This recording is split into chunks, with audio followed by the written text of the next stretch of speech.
ben uno ong'eyo ber kata poni penje ong'eyo ber ne kata even this thing of NYOTA fund ong'eyo en siasa nikech japiny even Ruto I'm sure ong'eyo ber ni this one is a political tool 2022 to oliego wacho kendo wuon gini going forward ong'eyo ber ni to without our tilting of the 2027 elections koro is that it is a bit strange ko poni ochako go ahead mondo ordinary the same but gima nyalo koni Cleophas this is a political tool nikech nini based nini there into a formula moro miluongo ni is it a trickle down effect where someone can be the low income earners, they can be relieved.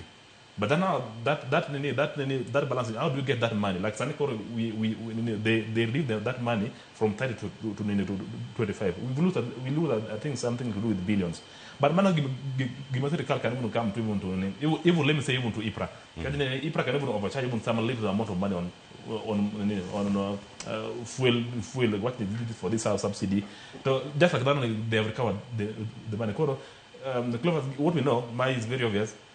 Gimara mara masirka satande timo. Of course, definitely tell mate. No one will love to leave the power, but kada gimbe the gimba berni and my siasa my go okay. No gimara mara market timo sani is a tool for at least give their chance to be high in 2027, which is not bad Cleophas. Gimara berni definitely we have a political president, which is and he's also going for a second time. Koro gimara mara timo definitely he has to impact. More on Gionani is working yet deep down. Siasa is a big play. Nashon NYOTA. En mana diango nyuole ya kwa de Ruto. Kata ker machiro de bedi. World Bank de podo kelo bana pesa. Oken pesa serikali. Oye kata World Bank okelo serikali lo kawel kero reko kode yor siasa lino. Allora wach marumba di gusuru eduto ka ventiere karkanyo. En mitiogo.